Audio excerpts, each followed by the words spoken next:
Hey everyone, welcome to session 223 of the Behavioral Observations podcast. This is a fun conversation to share, not only because it involves chatting with three very smart grad students from my alma mater, Auburn University, but it also is important because the topic tackles an issue that is outside of what we might consider the mainstream of applied behavior analysis, the under-the-dome topics, as it were. A few months ago, Ashley Anderson, Daniel Sheridan, and Anna Kate Edgemon reached out to me and informed me of the great work that they're doing supporting justice-involved youth in a juvenile detention setting. As I learned, there is some history of behavior analysts practicing in this area, and these grad students, led by Dr. John Rapp and other grad students and colleagues, have been developing effective interventions in these settings for quite some time.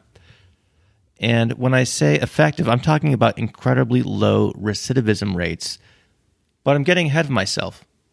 If this is unfamiliar territory for you, don't worry. We go over enough introductory terms and definitions to get you up to speed straight away. Also, there are some great meta lessons embedded in this conversation about rapport building, staff training, cultural competence, teaching real-life skills, and lots more. So even if this specific topic is not your thing, there are parts of this interview that I think will apply to your practice nonetheless. I left this conversation really inspired by the somewhat untapped potential for our field, and I hope this conversation and these intervention strategies that are shared today that become adopted on a much wider scale. And we do talk a little bit about that as well at the end of the show.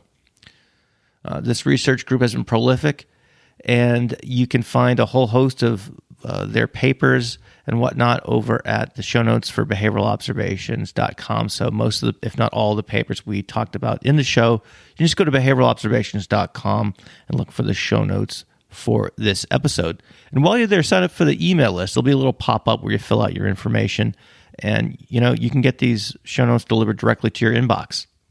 So it makes catching up on all the resources and links and things like that very, very convenient. And before we get to the show, I just want to give a quick shout out to our sponsors for this episode, howtoaba.com, where their goal is to make you feel supported and confident while helping your clients make real progress. To learn more about their thriving and supportive online community, CEU events, support materials, and more, go to howtoaba.com/join and use the code BOP at checkout to save.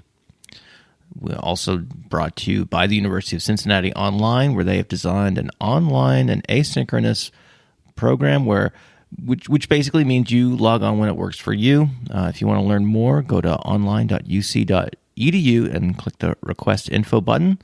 And last but certainly not least, Behavior University, and their mission is to provide university-quality professional development for the busy behavior analyst.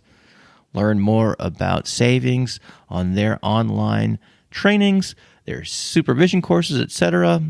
Go to behavioruniversity.com/observations, again, to learn more. All right, that's it for opening comments. So without any further delay, let's hear from our guest today and learn all about providing services to individuals in the juvenile justice system.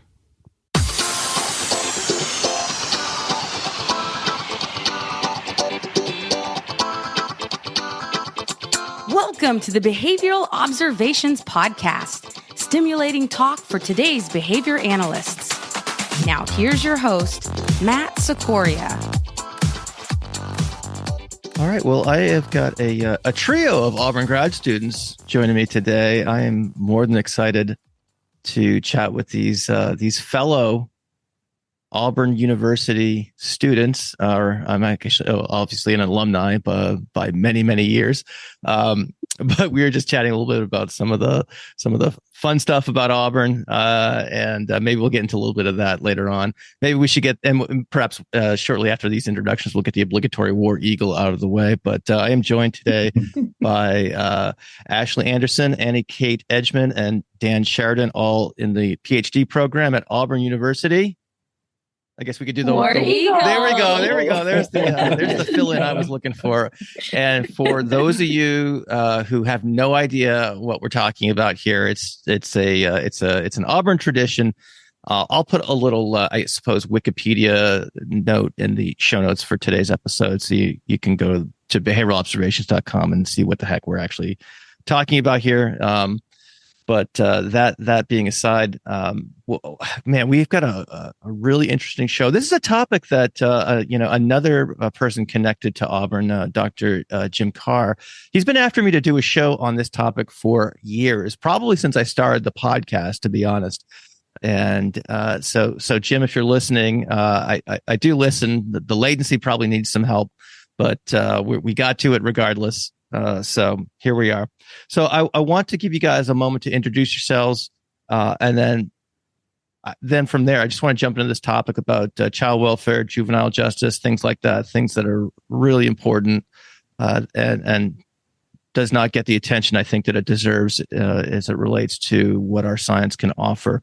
So, Ashley, let's start with you, and then we'll go to Dan and Anna Kate. So if you guys want to just give us who you are, where you are in the program, what your interests are, and that would be a great place to start.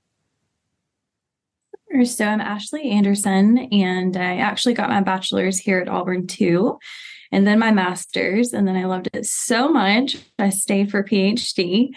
And before I got into this educational journey, I worked as a direct care staff in residential facilities. And that's really where my interest still lies. Right now, it's specific to juvenile justice, but really residential, the environment, the staff, the residents in those environments is where my interest lies as far as services and research goes. And I'm in my second year in the CABS program, which is cognitive and behavioral sciences. Okay. And is that formerly the psych department, I guess? Is that, or is that now the psychological services, I think is, right. The official it was just the Department of Psychology when I was there. So, I guess, but anyway, all right. We're more sophisticated now. Yeah, obviously. Are you still in Thatch Hall? That's the important question. Well, they are. Is. Yeah. But we're physically in Cary Hall. Yeah. Okay. Got it. All right. Dan, why don't you introduce yourself? So similar to Ashley, I'm in the second year of the program here at Auburn, but my journey has been a little bit different because I'm an international student. So my undergraduate degree from Ireland and my master's in ABA is from Ireland as well. But I went and worked at the New England Center for Children in Boston for a year. And then I moved to their sister school in Abu Dhabi. And I was there for about 8 years. And a friend of mine who had worked with Dr. Rapp had suggested that I look into the program here because I was looking to get additional experience beyond working with children with autism. And so I connected with Dr. Rapp, and the rest is history. Here I am. Anna Kate. Yeah, so I'm Anna Kate, and I did my undergraduate degree at the University of Florida. That's where I was introduced to behavior analysis, not surprisingly. Worked in a couple labs there. Really got my feet wet in behavior analysis. And then shortly after that, decided I did want to get my master's. Came here to Auburn for my master's degree. Did 2 years in clinical fellowship down in Tampa. And then at that time really realized that I actually really enjoy research. And research is just my favorite thing to do. So I decided to go for a PhD.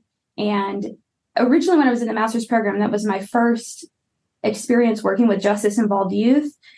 And it kind of led me back to that when I realized how much I really enjoyed working with this population, doing clinical research with this population. That's what really brought me back to PhD. And so Auburn was sort of an obvious choice for that, in particular in Dr. Rapp's lab. And then a fun fact is, even though all of us have our master's degree, are board certified and licensed, all of us this year will have our second master's degree, also from Auburn University. So we just love school. That's right. That's right. That's a lot of letters. You're gonna need like a giant business card, so that's very cool. Very cool. So let's get into the topic itself. And I think, anytime we want to talk about something new, it's helpful to define some terms so the audience is on the same page.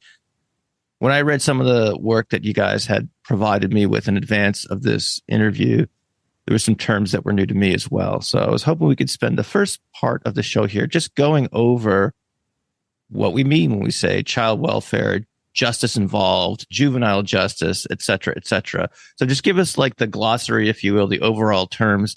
And then I'd like to transition into, what, we can talk more about what behavior analysis has to offer, what work's been done, et cetera. But just get us on the same page for the time being with regard to the general topic area in terms, please. Yeah, so that's important. I think I can cover just juvenile justice and just involved youth and what that means. But I think it's important to start out with recognizing sort of the history of that term in our country, juvenile justice. And I'm not going to go like super deep on this, but I think it's important to recognize that children were only treated differently by the legal system starting in 1909. And that was sort of a byproduct of an editorial in the Harvard Law Review that sort of addressed how we should treat children in the legal system. So that was sort of where juvenile justice sort of started in our country. So I don't want to go too far into like the entire background of the history of juvenile justice, but it sort of loosely means how the legal system handles children who have engaged in illegal behavior. And so then when we talk about justice involved youth, that's a really broad category. And we use that terminology because that's what's sort of widely accepted in the field. So justice involved youth can involve anything from children in need of supervision. So they're also called CHINS kids sometimes. Those are individuals who sort of need supervision from legal representatives in the community. And then it also includes the population we work with, who are adolescents who have been what's called disposed. So the adolescents we work with are not sentenced to the facility. The term that they use is called disposed to the facility, or they come into custody of the Department of Youth Services. So that's sort of an important sort of thing to notice, that when we're talking about juvenile justice, we're talking about how our legal system handles children who have engaged in illegal behavior. But when we talk about justice involved youth, this sort of relates to a broader term. And so sometimes you also see this population referred to as like detained youth or adjudicated adolescents. And so those are sort of some similar terms that just refer to children who have been disposed to the Department of Youth Services and are residing within facilities that are overseen and organized by the Department of Youth Services. But I don't know if one of y'all wants to describe child welfare broadly. Before we get to that, I do want to. So these terms, are these accepted in the literature kind of broadly, or because I know obviously we're, just speaking for the United States, we're 50 states with 50 different little legal systems and some overarching federal legislature for sure. But different states call different, they have different departments. They've got, different names for different, I guess, laws, infractions, et cetera, et cetera. So are these terms adjudicated youth, disposed youth, justice involved youth? Is that a more generalized, applicable term that's accepted in the literature, or is that something that is specific to where you guys are in the state of Alabama, or both? I'd say that's pretty widely accepted. Yeah. Okay. All right. Very good. It might not always be the Department of Youth Services, depending on which state you're in. Mm-hmm. Yeah. The agency itself might have a different name, but as far as juvenile justice, it's widely accepted. Yeah, that's one of the reasons I asked, because I've worked in a number of states, and a lot of them have, it is kind of like navigating an alphabet soup, and what might be Right. DCYF in New Hampshire is DCF Mm-hmm. in Vermont, and it's probably something different in Florida or Alabama and so forth. So I was just curious if the terms also vary, but it sounds like there's some commonality in terms of how do we describe a population of individuals in need. Being a behavior professional is hard, but at How to ABA, our goal is to make your job just a little easier. Hi, I'm Shira. And I'm Shayna, and we're here to personally invite you to join over 3,000 ABA professionals in our Behavior Resource membership. Inside the membership, you'll find all the assessments, programs, data sheets, and materials you need to teach children with autism so that they make real progress. We even include how-to videos for you. As a member, you will be invited each month to attend a live CEU on a variety of meaningful topics that you can actually use, in addition to an extensive library of recorded on-demand CEUs that you can access anytime. We give you more than enough for recertification. And when you're stuck, we have our private members-only community group that's not on Facebook. Whether you're a beginner or a longtime practitioner, you'll benefit from a supportive community behind you. Imagine an all-in-one resource to save you time and help your clients. Imagine having support and getting your toughest questions answered. And imagine being a part of a collaborative private group of professionals to share ideas. So go to howtoaba.com/join. And when you join today, use the code BOP. You'll receive 10% off a yearly subscription, which includes CEUs. All right. Yeah. So thank you for letting me interject there. So you were about to talk about child welfare. I can. I mean, child welfare is simply the well-being of children. And so I think that term is widely used, not only for justice-involved youth, but for foster care children. And everyone who works in child welfare is working toward making that child's life better. And that might happen in different ways. So for like the program, sister program, APMRT, they work with foster care children. They are working towards children staying in the home and hopefully receiving the services and care that they need so that they can go back to their families. Whereas with justice-involved youth, child welfare becomes the state's responsibility. And while they're in the custody of the state, it's how can they take care of the child while they're there, but how can they also help them when they return to their communities? So it's just the well-being of the child. Okay. And I think that probably is accepted across states as well. Yeah. So let's talk a little bit about how or if behavior analysis has been historically connected to serving this justice-involved population. What is the history? What do we know? And then I'd like to get into some kind of common challenges, common solutions, and things like that. But if you can give us some background as it relates to the involvement of, behavioral science, psychology, applied behavior analysis, anything in that realm, if you will. What is the history of involvement that the behavioral sciences have in this field? So I think with justice-involved youth, there's a really nice paper by Apel and Diller in 2017 that talk about research from the 70s where behavior analysts were using token economies within prison systems to teach or appropriate lining up, attending remedial education. And so I think it kind of stems from around there as it would apply to terms and research that we're familiar with, and then kind of spans from there. And really, I don't think there's a huge amount of research since then, but it's definitely exists. And so if people are interested in looking for references and where it started, I would say the Apel and Dillard 2017 paper would be a really nice starting point. You say Apel and Dillard, okay? 77. Apel and Dillard, yeah. Yeah, Dillard, okay. And I will track that down for the show notes. Yeah. I was just going to add another paper to that. Morris, 1980, uses the 7 dimensions of behavior for criminal justice, and it's a really nicely written paper too about using our science for that population and how it is a fit. So that might be a good one too. Great. So what are some of the common behavior challenges that are observed when serving individuals? And I would perhaps be open to I'm sure that there's there's probably quite a few, but what are in the I guess what little literature that does exist, I suppose, what are some of the challenges that that people are trying to contend with in terms of target behaviors and things like that?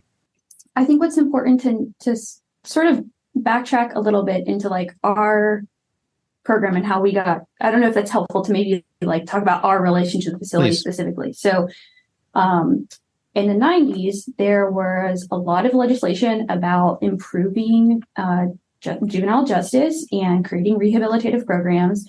And in response to that, the state of Alabama had a law that they put in place for juvenile sex offenders specifically. That's the terminology that they use in the law, that required adolescents who had been adjudicated for illegal sexual behavior to be receiving court-mandated treatment. And so as a result of that law, or in response to that law, the Alabama Department of Youth Services developed a public-public partnership with Auburn University's Department of Psychology at that time.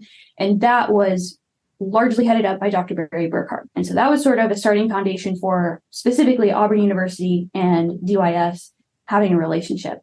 And so then from there, the therapists who are working with that population started realizing that there were a lot of problem behaviors.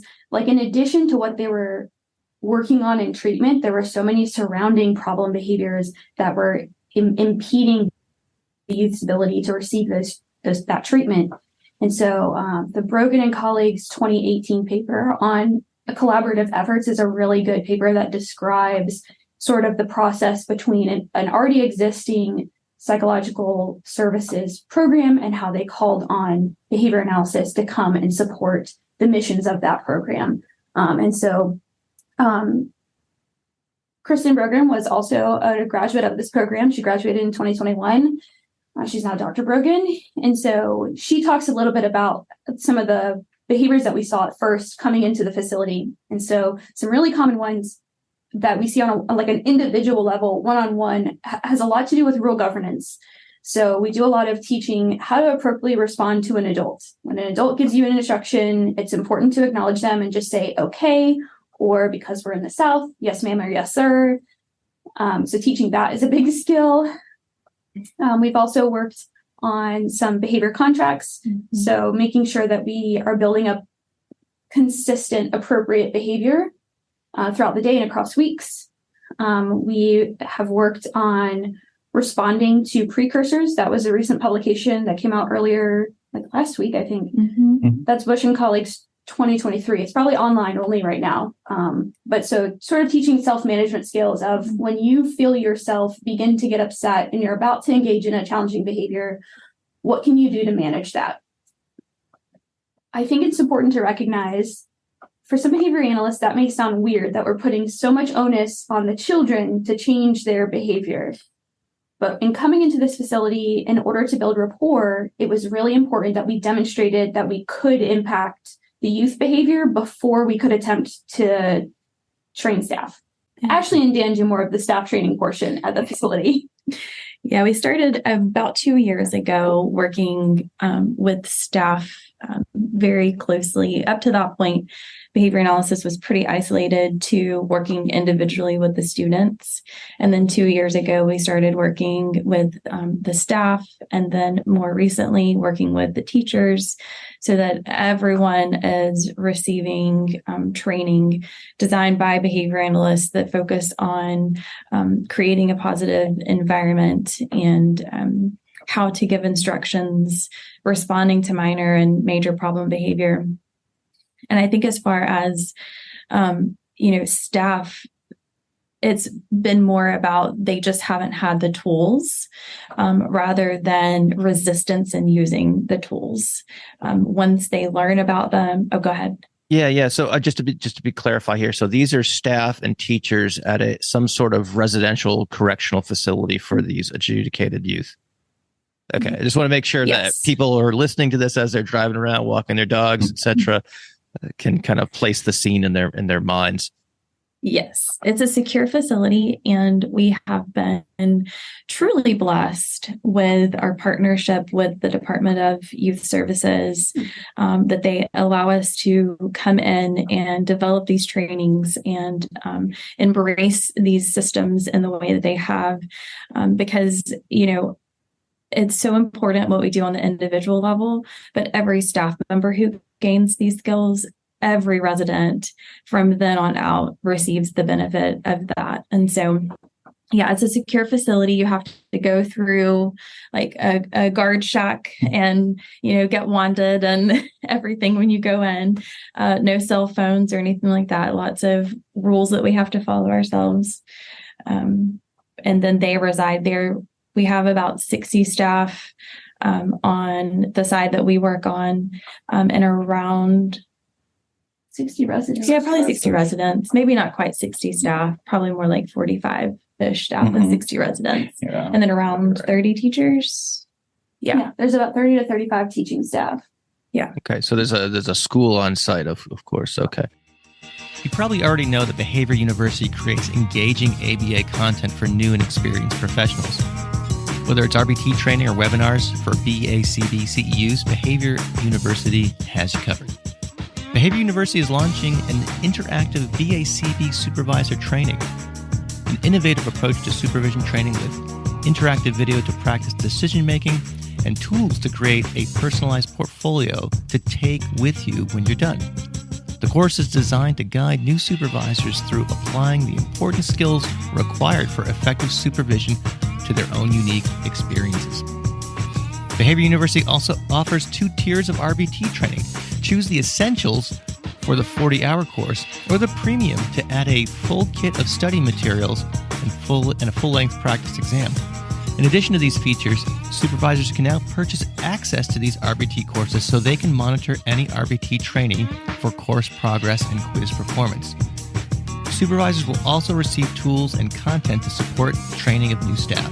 Users rave about Behavior University RBT training, calling it the clearest instruction, the course that made it stick, amongst other comments. BCBA say that their staff clearly get it after taking their course. So to check out what they've built and to get podcast-specific discounts, head on over to behavioruniversity.com/observations. I plan to get to this later, but since we're here already, I might as well just ask the question now. What is it like working with staff? Did you, I can only imagine, and maybe others have done this groundwork for you. I don't know. You guys can obviously fill in the blanks here, but I'm just imagining here walking into a facility with and perhaps saying, hey, we're these smart kids from Auburn, and we've got all this fancy book learning that we're gonna share with you guys and whatnot. And I could see a room full of people with their arms crossed, and with skeptical looks on their faces and things like that. Maybe this is just a caricature in my mind, so correct me if I'm wrong. But can you talk about how you're received by the staff there, to the extent to which it was anything close to that caricature that I just described? How you might have overcome it. Are you still overcoming it? And I think there might be some lessons more generally to folks in the audience who may or may not be working with these populations, but may have to overcome some sort of resistance on the part of caregivers anyway. So there might be some meta lessons, if you will. So if you can just talk about that experience, and I think that would be really interesting to hear about. I think I could sum it up at one word by saying just being consistent. So as you described, yes, there have been skeptics and people who didn't really think it was going to work. And we just show up and ask, give it a shot. And we will train you. We will show you what to do. And we listen to their feedback, because the work that we do, it's on a continuum. And we will adjust and modify the program and the systems that we give them. And I think that was very important to what we were doing, which was listening to what staff were saying, modifying it, and acknowledging that we're not in their shoes. We're not doing the work that they're doing. We're there to improve the environment for both staff and students. And so acknowledging that what they have to say is very important has been crucial for us paving the way forward. And making or having the success that we have had with the program. Yeah. Was there a piece of feedback that you got from the staff that you can think of that might be noteworthy? Like, oh my gosh, I didn't even realize X, and we're gonna kind of change our approach based off of this piece of feedback. I had no idea that this was the deal with what happens during breakfast or something like that. I know I'm putting you on the spot here, but if something comes to mind, I'd just be curious to see if there's something stands out. If I'm interpreting right, that like we had a realization. Based off of that interaction with the staff. Yeah.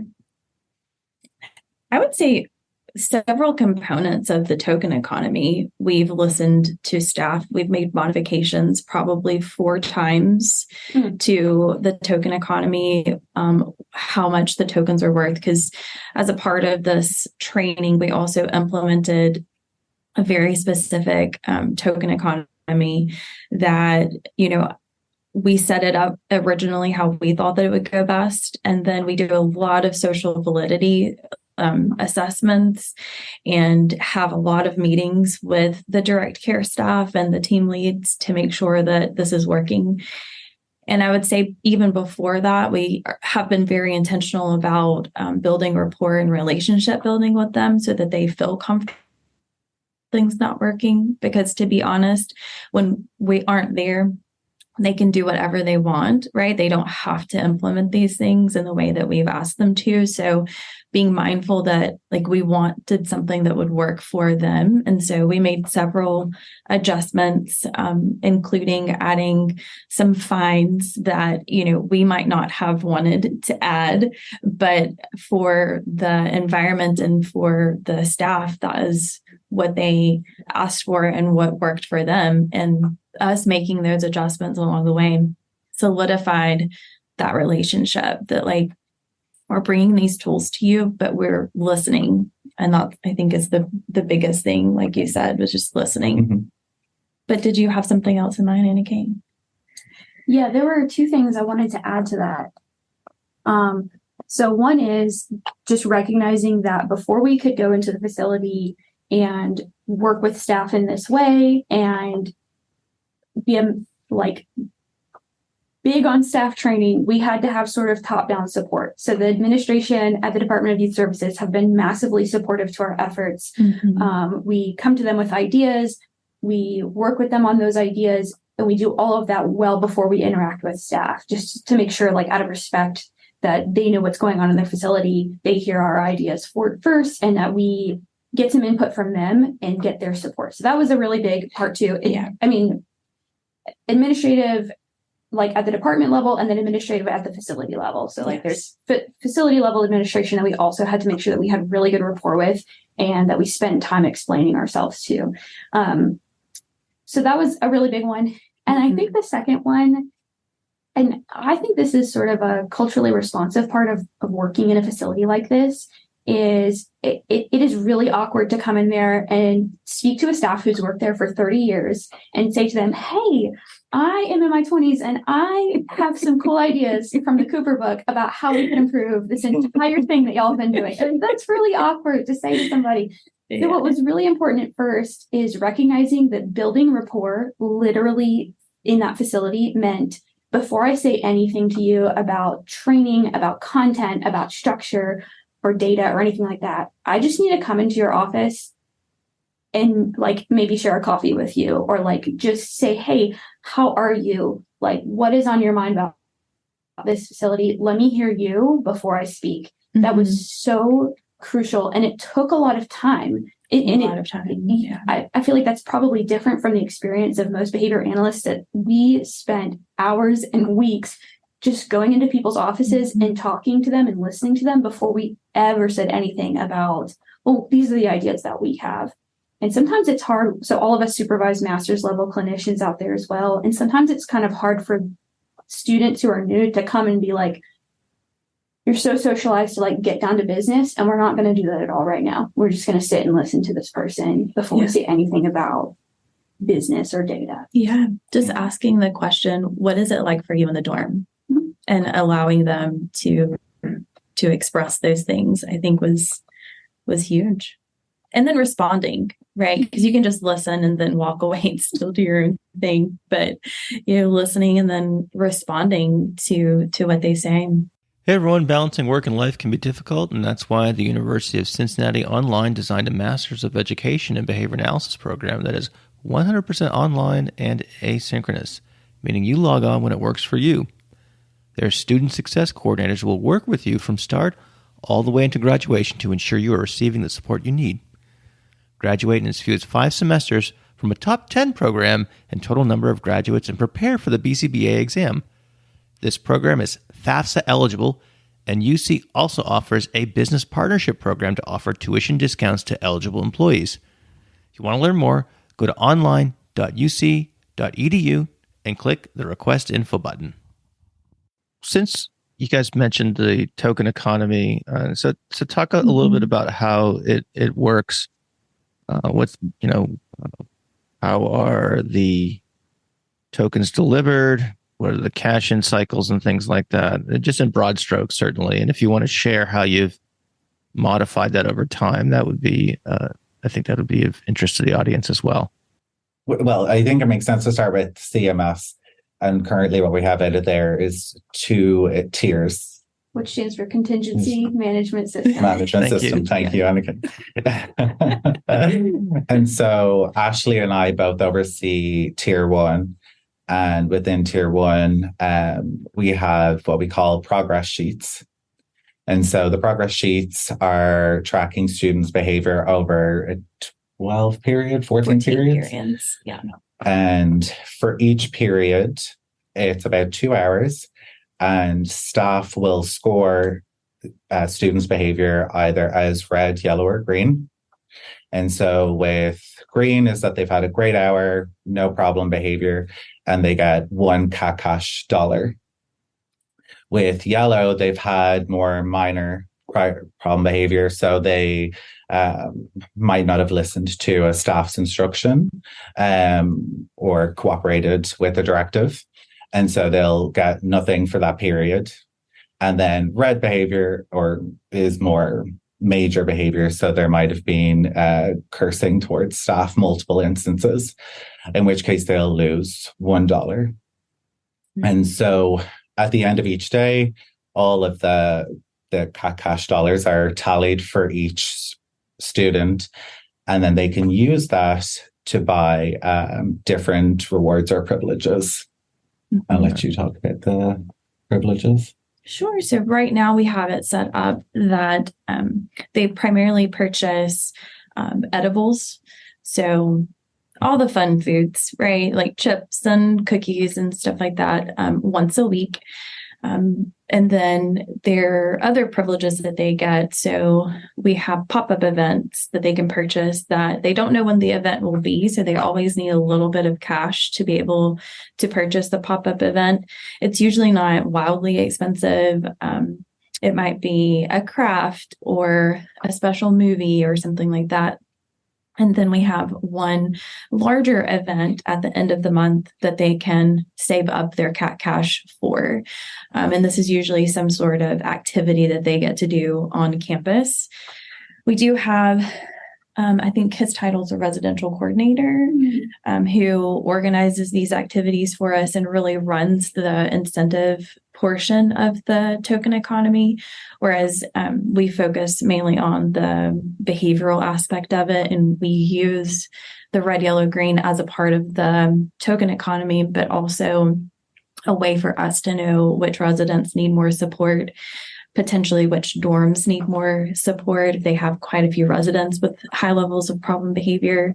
And then we've been able to use this color system to then determine what periods of the day there's more behavior. And I'll let you kind of speak to that, Anna Kate.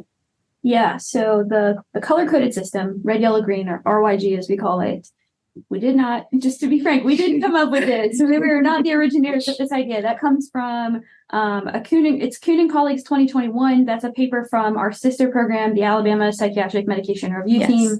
And so that's the one that Ashley mentioned at the beginning. That's for children in foster care. So they had already started using red, yellow, green. And then we were like, that is a wonderful idea. Let's use it out in our program too. So That's where red, yellow, green came from. The coolest part of red, yellow, green, I think, because I really like is that we can look at those data and see from a probability perspective. Because when you think about it, there's 14 periods in a day for one resident, and this is across 7 days of the week. And then consider that we have nearly 60 residents. Mm-hmm. And so this is actually a project that we've been looking at for a little while now. I'll be presenting on this at ABAI in Denver in a month. But we can look at the conditional probability of increased likelihood of red behavior or really challenging, major, severe behavior based on the day of the week or the time of day. There was a lot of speculation from staff. Staff all the time were like, oh, things get, they go to school from like 8 to 3, and then they come back to the dorms, and staff would say like, it's really challenging in the dorms at that time. It's an unstructured period. There's staff to student ratio is somewhat of a stretch. And then they're trying to get a lot done. So they got to go to dinner. They got to make sure all of the residents get a shower. They've got to sometimes change the linens on like in their beds and the towels. And so it's a lot of transition and a lot of unstructured downtime. And sure enough, they were right. When we looked at the red, yellow, green data, we could see, actually, you're absolutely right. Periods of the day after school are really challenging. And then we also sort of had some hypotheses about, well, once a month they get visitation with their caregivers, and staff would report. So that would be on a Saturday, and staff would report like the Sunday, Monday, Tuesday after that visit would be really, really hard. And so we're still working on that analysis to see if like that is true, like broadly for residents. But it's sort of an interesting idea that like either it can be an upsetting experience, there can be something aversive about the nature of that relationship, or when that caregiver leaves the facility and visitation's over, it's now the onset of another month-long waiting period until they get to see that person again. So it's really cool that we can use these data, and then we can provide some of that data to the administration and say, hey, if you're planning a program, like a campus-wide program, you might plan it during this time. That's already going to be bad, because just adding some structure to their day can do a lot in terms of decreasing challenging behavior. So really cool way to use data. Yeah. I really love that part. So, and to speak to the modifications just a little bit. So when we first started out, green, they still earned $1. That's never really changed. But yellow, they earned 50 cents, and red, they earned nothing. And we quickly learned from staff that was not going to work. And so we met with them and actually worked with them to determine the amounts that they felt comfortable with and that would work. And that's how we came up with the $1 for green, nothing for yellow. It serves as more of a warning, and then a $1 fine for the red. And then we rocked along like that for a little bit. And then staff came back and they were like, we still need something else. This is not quite exactly what we need. And so we came up with a progressive punishment procedure where the first week they get 2 reds, they get a $10 fine. And then if they continue to get reds consecutively week after week, the fines progress. But if they don't, then they reset. And so that seemed to be the sweet spot that worked really well for staff. That and worked for the well, residents too. Yeah, well, that's my question. I guess, did that work well in terms of the perceptions of the staff, or did that work well on a clinical level in terms of it was effective in reducing problem behavior? It's been more effective in reducing problem behavior in a very systematic and behavior analytic way, because what we found is that this goes back to the social validity. If you don't meet staff where they're at and listen to them, they'll create their own subsystem, which is more subjective than maybe the criteria that we put in. And so it just put some criteria in place that staff were willing to accept and use, rather than potentially their own punishment procedures. And so that's what we found. As far as resident behavior, I do think, it's interesting, because we would have some students, when we told them about these changes, they literally said, it's about time. I don't know what to make of that necessarily, but the kids love structure. They really do, even if it, is punishing at times. So They know what to expect. yeah, they're like, it's about. But I think it's also important to mention that this is the real applied aspect of what we do, where it's talking with staff, talking with students, and involving them in what we do, because we've said many times where it's if you don't try what we're doing, then how do we know what to modify? And I think that's really helped increase fidelity with what we do there. Yeah. I see. So it sounds like on the part of, if I'm just hearing you guys correctly, some of the students actually would, prefer more direct acting, I suppose, responsive contingencies for problem behavior. Kind of makes me think about some of the studies where there's some sort of choice component to it, and it would be interesting to see if it sounds like it's too complex of a system to do that level of analysis, but it just from a conceptual standpoint, it sounds like an interesting thing to consider, to the extent to which one would opt into a system where people are choosing an intervention with a punishment component to it. Hey everyone, as a BCBA, meeting your continuing ed needs can be challenging at times. That's why I have made selected episodes of the Behavioral Observations podcast available for Type 2 continuing education credits. That's right. You can meet a portion of your professional development requirements on the go. Currently, we have CEs for topics including functional assessment, ethics, and supervision. Come learn from podcast favorites such as Greg Hanley, Pat Fryman, Mark Dixon, as well as many other amazing guests. For more information, head on over to behavioralobservations.com/get-CEs.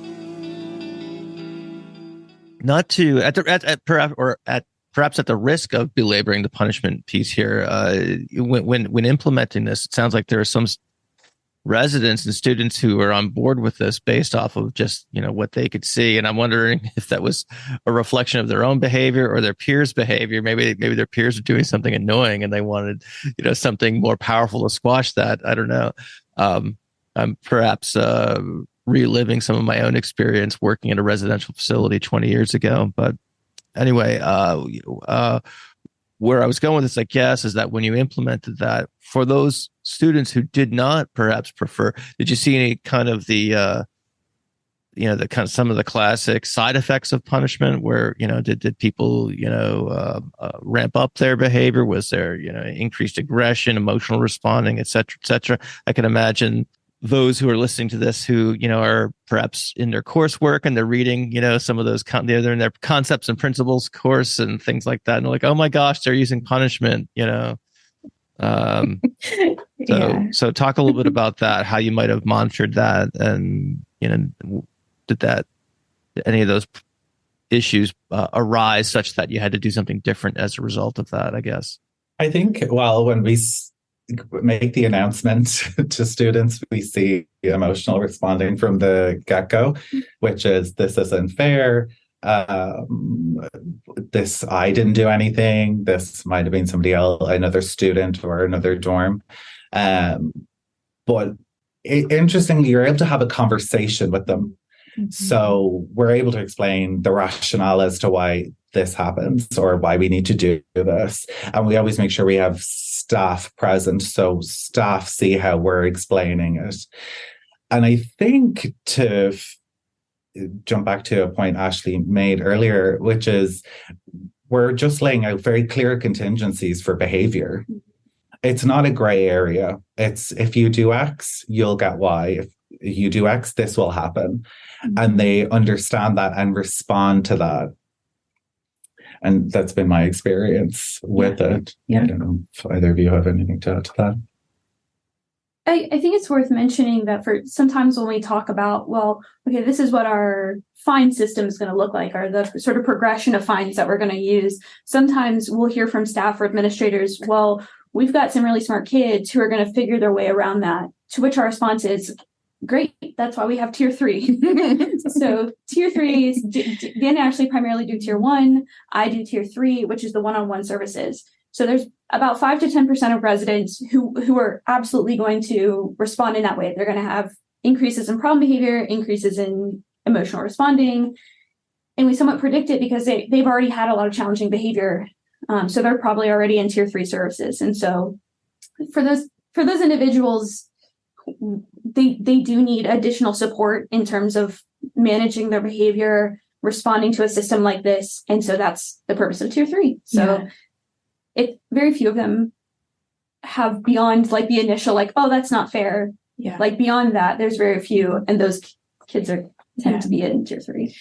And I would add to that, especially if someone's considering implementing a very large token economy with a punishment component, we endlessly talk about a positive environment. Mm-hmm. Like, we are not on that campus that we're not talking about a positive environment, recognizing what the kids are doing, good skill acquisition. And so even when we put these things in place, when we talk to the boys about it, we say, okay, now you know what the fines are, but how do you earn green? We go back through earning green and how do you avoid a fine, right? Like, you do the things that you're supposed to, and we let them give examples. And when we're setting this up with staff, we're talking to them and we're saying, okay, we'll make this change and we'll do this, but we need to focus on the positive, right? We need to increase praise. We need to give instructions, short do, make sure you follow through. So we focus heavily on the skill building for the staff and for the residents, so that hopefully the punishers are in the background. They're there if we need them, but they're not the primary source of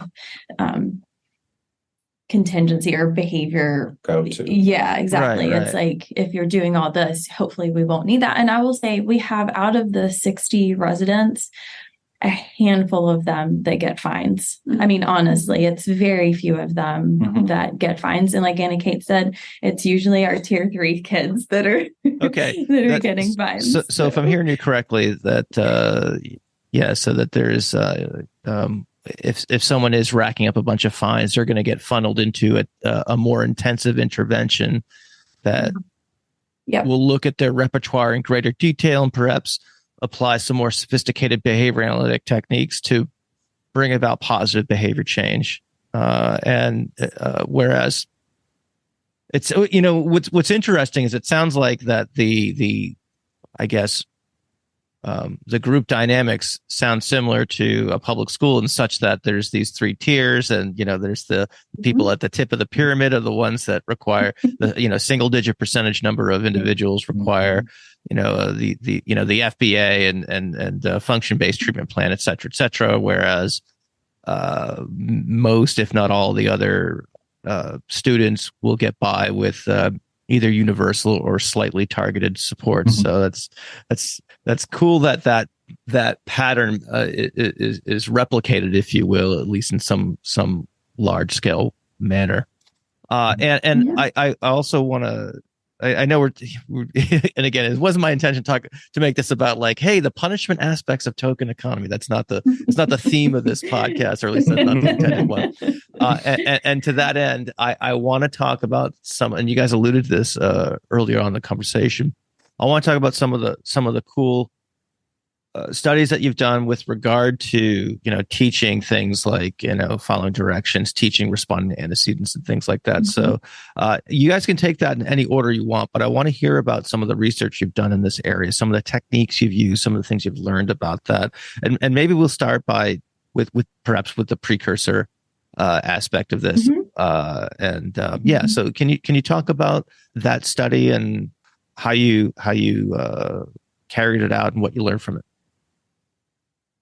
Yeah, absolutely. So as far as teaching skills, so I want to emphasize, and I don't want to get ahead of my advice for going into BCBAs, but I think what's important about working with the population is recognizing if you have graduated from a VCS and you've done your fieldwork hours and you've received your training and you're board certified, you have the skill set that's necessary to do this work. You have to get really creative. You have to work within a lot of confines. Like, we have so many logistical hoops we jump through every single day in figuring out how we're going to accomplish the goals of the program. but the behavior analytic skills that are the foundational are absolutely there. So a lot of providing tier 3 services and working on building skills for these residents comes from replicating literature that's already been established in behavior analysis.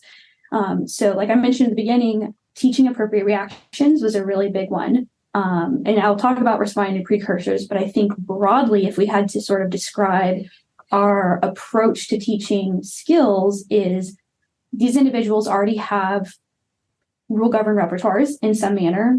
Some of them are more established or broader than others, but they typically have some level of rule governance already in place. And so it's a matter of us teaching them, here's some additional rules that will help you engage in self-management to effectively navigate your environment, and that these rules apply in this facility and they're going to apply outside of the facility too. So that's sort of like the broad focus of skill building. So we started with some like our bread and butter programs that we still do, that we have done throughout our time in the facility. Responding appropriately to staff is one of them. And then also recently, Helena Bush, she was a graduate of the Auburn program. She was in a master's program. She recently published on responding to precursors to problem behavior, which is sort of an interdisciplinary approach. I want to preface this by saying, when I say precursors, I'm not talking about precursors that you would identify through a precursor FA. That is not what we're talking about. We're talking about asking residents, before you engage in this overt behavior that's challenging and problematic, like flipping a table or cussing somebody out, what are the covert behaviors that you feel? So what are your thoughts that you're thinking? What are the sensations that you're feeling in your body? Because these are adolescents, and sometimes it's hard for them to recognize what are the signs and signals that I'm getting mad and I'm about to do something that's really impulsive and harmful. And so what we work on first is what does your body feel like, which is actually really challenging when you're an adolescent and your body is constantly changing and maybe nobody's asked you to sort of like look inward and feel these things and slow down. So some really common ones are like, my head gets hot, or I hear my heartbeat, or it's like I can't hear anything anymore when I get really mad. I'm just laughing because I have 3 teenagers. So you probably know really well then. This hits home. You might want to use this. I'm sorry. Please go ahead. Teaching them when you feel. Okay, so yeah. So teach them when you feel that, do this other thing instead. Stop for a moment. So we work with them. We say, first, what are the scenarios in which you get really upset? Describe that scenario to me. Is it staff told you you couldn't do or have something? Is it you saw another student that you felt like you weren't treated fairly for whatever reason?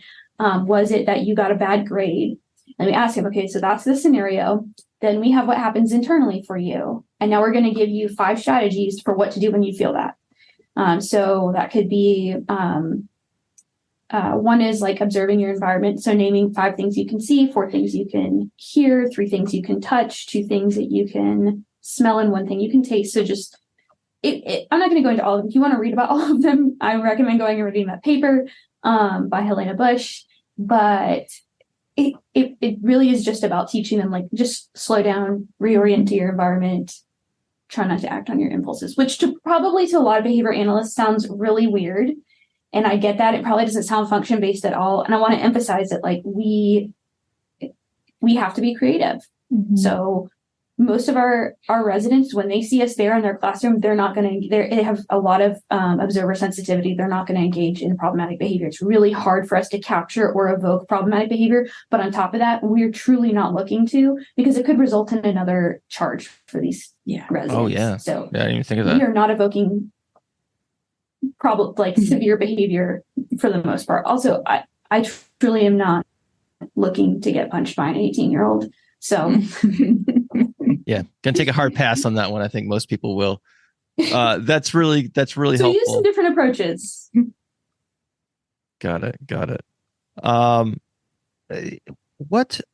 So we got the precursors, and then responding to feedback. Again, that sounds like something that was a really interesting piece as well. What are some other skills that you guys have taught that you've seen positive outcomes with?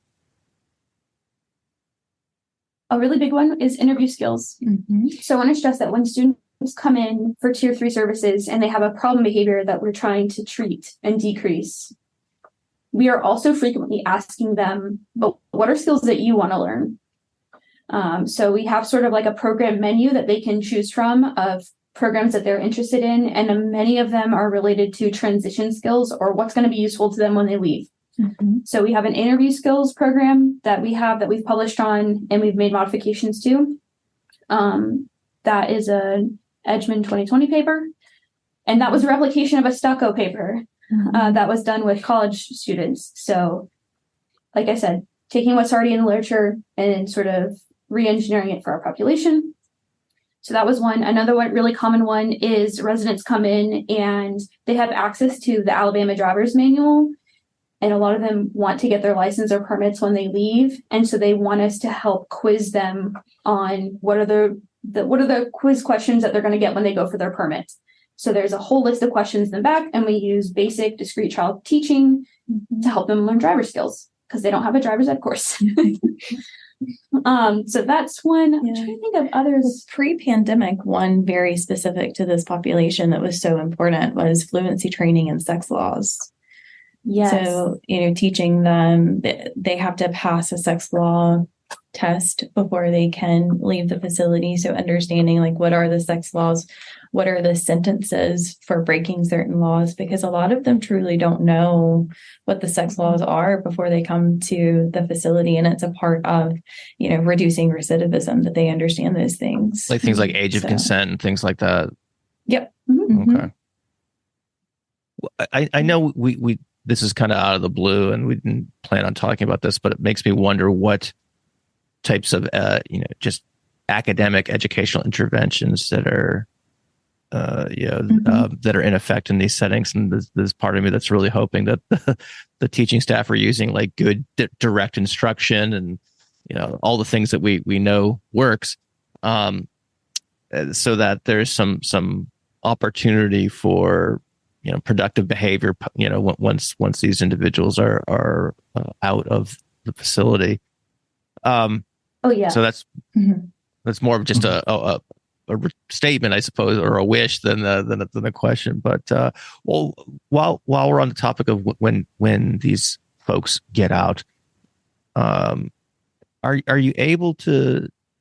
Do you have a sense in terms of how these skills generalize to wherever they go? And one of the things that I had a friend of mine who had a son who unfortunately had to go to rehab.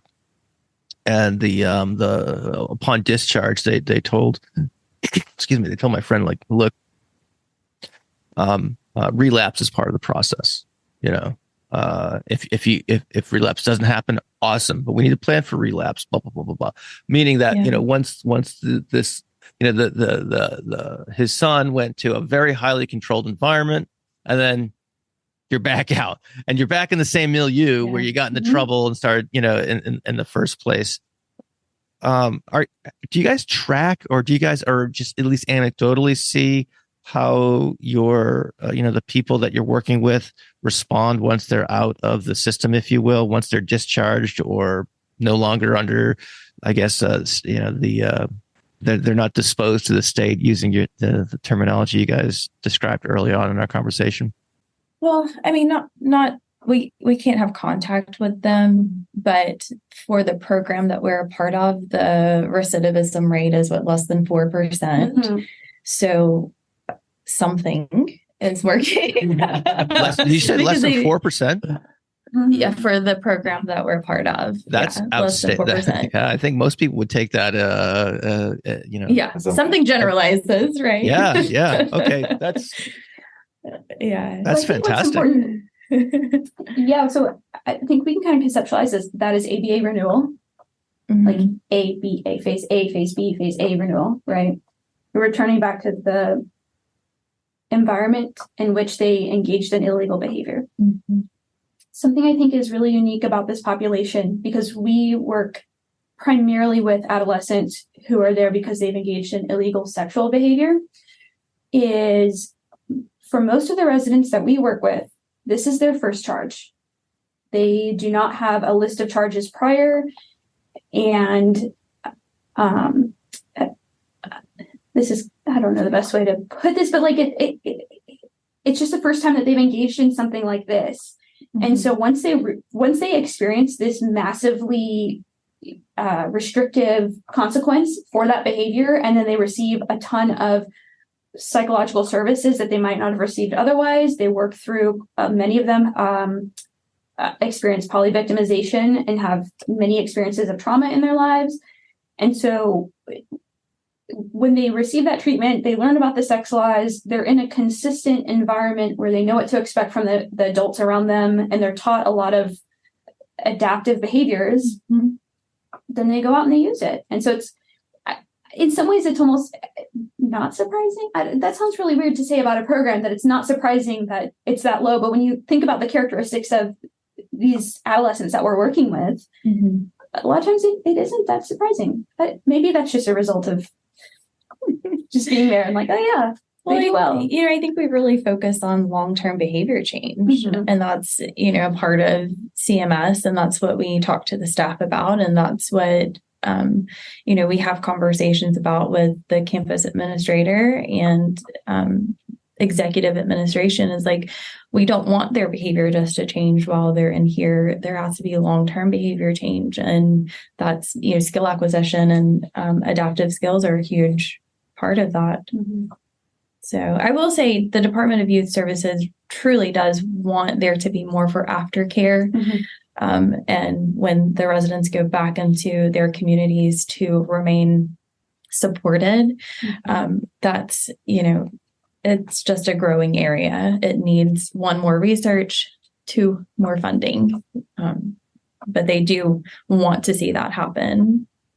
Yeah, well, it just sounds like a remarkable story, and certainly, looking at some, it's, I don't know if anyone's has the opportunity down the road to look at some of these individuals in a longitudinal manner.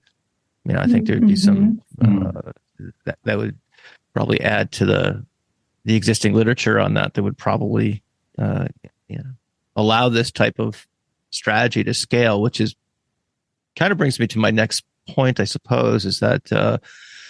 Are you guys aware of, it sounds like you have a really solid relationship with the facility and your partners with the state. Are you folks aware of similar efforts in other states? And again, I can imagine how this could go on the road, if you will. And just because it sounds like it's been rather successful, Are other people doing this? If not, why aren't other people doing it? That sort of thing that just kind of, I guess, naturally comes to mind. I can't think of anybody off the top of my head, because I think more research needs to happen to show that it does work. And as both Anna Kate and Ashley have mentioned, we're very fortunate to have a really good partnership with DYS, where they're allowing us to come in and work with staff and work with students and disseminate that information there afterwards. So I don't think there's an abundance of information or research about these methods within this setting necessarily. Yeah, though there are several facilities like Georgia and Texas that use PBIS, like facility-wide PBIS, across their juvenile justice facilities. But as far as the individual services go, I'm not sure. Yeah. There are a couple groups down in Florida. Yeah. That are doing very individualized services. Yeah. Okay. Yeah. But I would say, our structure, the tiers are very similar, as in their tiers, but we invest a lot of time into individually training our staff and then giving them behavior specific feedback. So that is a different component. We observe them interacting with the students for 15 minutes and then give them specific feedback on the tools that we've given them and their implementation of that, or corrective feedback if something could be different. It takes a lot of person hours to make that happen. But I do think that is a component of why it's been so successful. All right. So we've been talking about the adjudicated youth population here. We mentioned that, the child welfare aspect of this as well. And perhaps this is something that would be a conversation for a different time. But real briefly here, before I let you guys go, are you aware of similar types of strategies that are used in the foster care setting? I can imagine that would be a lot more challenging because there's much less control over the environment, where, one of the things that is challenging, I see this as a school-based consultant, is that, from 3:00 to 7:00, the next day, the kids doing their own thing, and they're in their own environment with their own sets of reinforcers that are outside of our control. That's certainly not the case in a juvenile justice setting. So, what of these strategies are you aware of that are used to support individuals who are not quite at the adjudicated phase, but nonetheless need supports, much like I think you mentioned the CHINS, people in CHINS programs and things like that, which we certainly see our fair share of here up in my neck of the woods. I think it's reasonable to sort of assume that most of these individuals, like between justice-involved youth and children in foster care, many of them have somewhat similar histories and somewhat similar repertoires. And so a lot of the programming can go both ways. It might look differently in practice.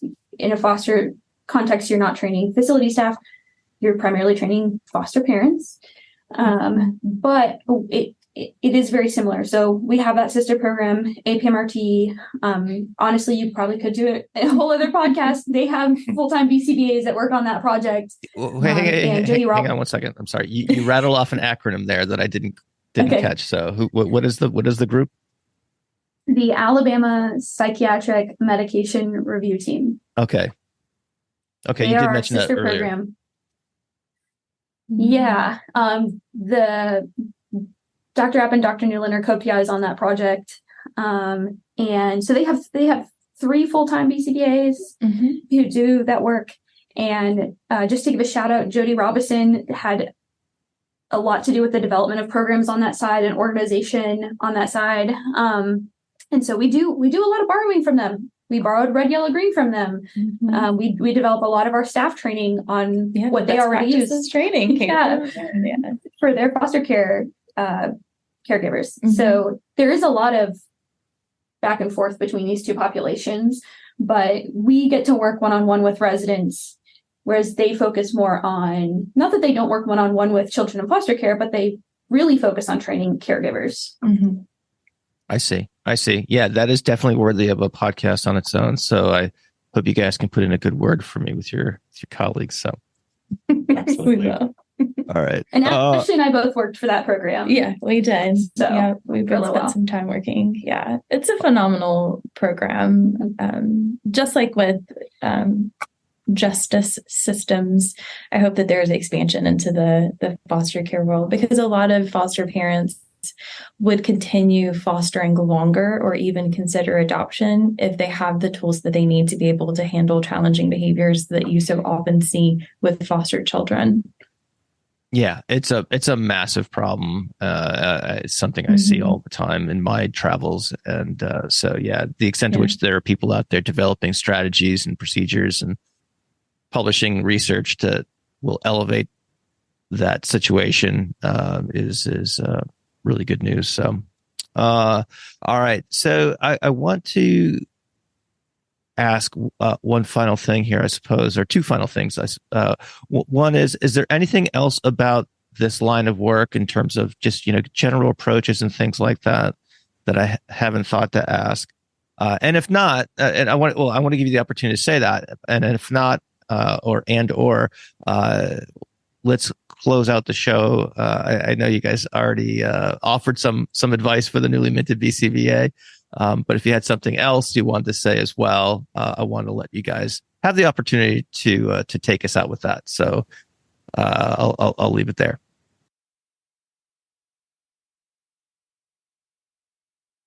You guys are looking at it like, okay, who's going to go first? Yeah. There's so much to unpack in that question.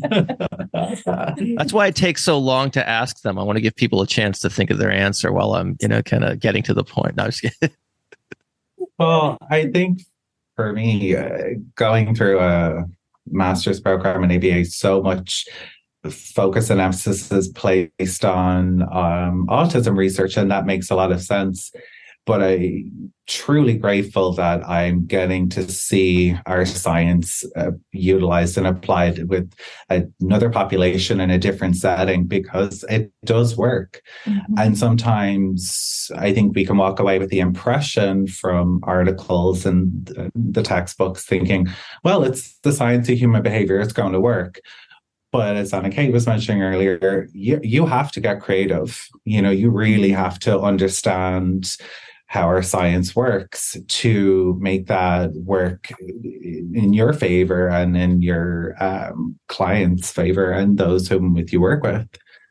So I think, for me anyway, I think anybody who's interested in getting experience, definitely consider the Auburn program and Dr. Rapp's lab, because I'm delighted that I discovered it and I was introduced to it. Yeah. Because it's really important work.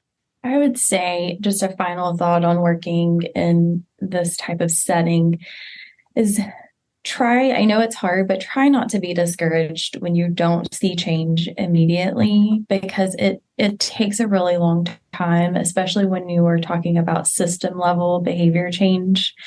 So for us, I don't know, after implementing, we started to see change, but it wasn't until probably 2 months ago where we had a staff member tell us, I really didn't think this was going to work, but it does. And we're 2 years in, and so, it takes time. And just back to what Dan said, being consistent and showing up, listening. I think it's just, if you're a BCBA in this environment, like, just know you're going to have to rock on for a little bit with that consistency and get your reinforcers somewhere else for a little bit until you start to see the behavior change that you are hoping to see. And just to add on to that, like a little anecdote or story, during our last meeting with dorm leads and staff, we had several staff members say what we're doing works. Mm-hmm. So after 2 years, you do get that feedback, that reinforcer you're looking for. And they're very happy and willing to say, like, just stick with it, work with them. So consistency. Oh, that's great. That's got to be pretty rewarding for sure. Massively. Yes. Yeah. Tear jerking. Awesome. Yeah. I think the only thing I would say as advice to someone working in this type of environment is this environment exists because many people come together. Many people with different backgrounds and different ideas come together. And there are definitely days when we're out there and I'm like, I wish everybody could think like a behavior analyst right now. But the thing is, the environment is so much richer for us and for the residents who are there, because there's so many different professionals there. Yeah.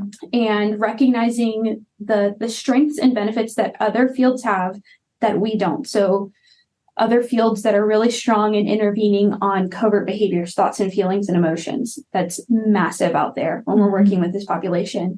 Working with people who have just worked in this facility for 20, 30, 40 years and saying, what do you know about this? So just generally coming in and sort of checking yourself for intellectual humility and being able to say, sure, I have this degree. Sure, I can be in a doc program, whatever, but there are so many people that in this facility that know so much more than me about what's going on here, and I need to listen to them. Yeah. Sometimes I don't know the facility staff, they know we work for Auburn, but they don't necessarily know that we're in a PhD program, which is fine. And someone recently said to me, wow, you got to be really smart to be in a PhD program. And I was like, no, you actually don't. You just have to be stupid enough to keep going. Perseverance. you're not like, I don't know, uniquely abled or something. Right.